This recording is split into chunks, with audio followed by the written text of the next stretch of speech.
21শ শতাব্দী প্রযুক্তি উন্নয়ন ও বিশ্বায়নের যুগ, কিন্তু এই শতাব্দীও মুক্ত নয় যুদ্ধ আর ক্ষমতার লড়াই থেকে।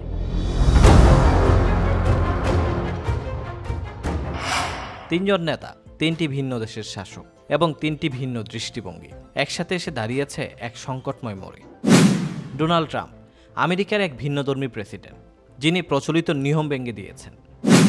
ভ্লাদিমির পুতিন রাশিয়ার শক্তিমান শাসক, যিনি নিজের দেশের ইতিহাস নতুন করে লিখতে চেয়েছেন। ভলোদিমির জেলেনস্কি একজন সাধারণ মানুষ, যিনি পরিণত হয়েছেন যুদ্ধকালীন নায়ক ও প্রতিরোধের প্রতীক হিসেবে।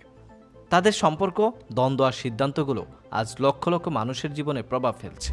এই ভিডিওতে তুলে ধরব সেই গল্প, শক্তি, যুদ্ধ আর শান্তি। ডোনাল্ড জন ট্রাম্প নিউ ইয়র্কের ব্যবসায়ী পরিবারে জন্ম নেয়া এক ছেলে।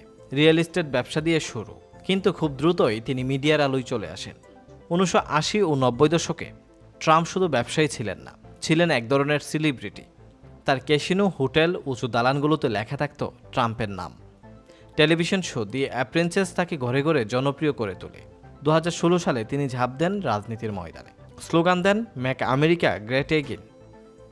প্রচলিত রাজনৈতিক নন, বরং এক ব্যবসায়ী, যিনি প্রতিশ্রুতি দেন আমেরিকাকে রক্ষা করার, বাইরের যুদ্ধে জড়িয়ে না পড়ার। কিন্তু বাস্তবে তার শাসনকাল হয়ে ওঠে বিশ্ব রাজনীতির এক উত্তপ্ত অধ্যায়। ভ্লাদিমির পুতিন লেনিনগ্রামের এক সাধারণ পরিবারের জন্ম, কিন্তু ছোটবেলা থেকেই তিনি আকৃষ্ট ছিলেন শক্তি ও গোয়েন্দা জগতে।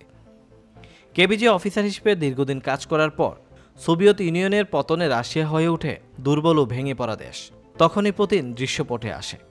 1999 সালে ক্ষমতায় বসেন তিনি। তার প্রতিশ্রুতি ছিল রাশিয়াকে আবার মহাশক্তি বানানো। দৃঢ় নেতৃত্ব, জাতীয়তাবাদ, সামরিক শক্তি, এই তিনে ভর করে তিনি রাশিয়াকে নেতৃত্ব দেন 2 দশকেরও বেশি সময় ধরে। ভলোদিমির জেলেনস্কি একজন কমেডিয়ান, অভিনেতা, প্রযোজক। অভিনয় তিনি ছিলেন এমন একজন প্রেসিডেন্ট, যিনি দুর্নীতির বিরুদ্ধে লড়েন। কিন্তু কল্পনার প্রেসিডেন্ট একসময় বাস্তবে প্রেসিডেন্ট হয়ে ওঠেন। 2019 সালের নির্বাচনে তিনি বিজয়ী হলেন এক অভূতপূর্ণ সংখ্যাগরিষ্ঠতায়। ইউক্রেনের জনগণ আশা করেছিলেন এই তরুণ সৎ মানুষ দেশের রাজনীতি বদলে দেবেন, কিন্তু তারা জানতেন না ইতিহাস তার জন্য অপেক্ষা করছে আরও ভয়াবহ পরীক্ষার। 2014 সাল ইউক্রেনের মানুষ পশ্চিমা বিশ্বের দিকে ঝুঁকতে শুরু করল। মাইদান স্কয়ারে হাজার হাজার মানুষ নামলেন দুর্নীতি ও রাশিয়ান প্রভাবের বিরুদ্ধে। ফলাফলে রাশিয়া ক্রিমিয়া দখল করে নিল। এটি ছিল দ্বিতীয় বিশ্বযুদ্ধের পর ইউরোপের সীমান্ত বদলের এক বড় ঘটনা। পুতিন ঘোষণা দিলেন ক্রিমিয়া সবসময় রাশিয়ার অংশ ছিল। ইউক্রেন ক্ষুব্ধ, পশ্চিমা বিশ্ব হতবাক, আর আমেরিকা তারা রাশিয়ার বিরুদ্ধে নিষেধাজ্ঞা আরোপ করল। এদিকে আমেরিকায় উত্থান ঘটল ডোনাল্ড ট্রাম্পের। তিনি বললেন ন্যাটো দুর্বল, ইউক্রেনের যুদ্ধ আমেরিকার সমস্যা নয়। তার এই অবস্থান নিয়ে শুরু হলো বিতর্ক। ট্রাম্প কি আসলে পুতিনকে প্রশ্রয় দিচ্ছেন? 24 ফেব্রুয়ারি 2022 ভোরবেলায় ইউক্রেন জেগে উঠল বোমার শব্দে। রাশিয়া পূর্ণমাত্রায় আক্রমণ চালালো। পুতিন দাবি করলেন এটি একটি বিশেষ সামরিক অভিযান, কিন্তু বাস্তব হলো একটি স্বাধীন দেশের উপর সরাসরি আক্রমণ। শহরগুলোতে ধ্বংস, পরিবারগুলো ভাঙা, কোটি মানুষ উদাস্ত। এই সময় জেলেনস্কির ভূমিকায় ইতিহাসে জায়গা করে নেয়। পশ্চিমা দেশগুলো তাকে পরামর্শ দিলেন কিয়েভ ছেড়ে যাওয়ার, কিন্তু তিনি জবাব দিলেন আমি যুদ্ধ করতে এসেছি, পালাতে নয়। সামরিক পোশাকে রাতের বক্তৃতায় তিনি হয়ে উঠলেন ইউক্রেনের প্রতিরোধের প্রতি। তার কণ্ঠে জেগে উঠল পুরো দেশ।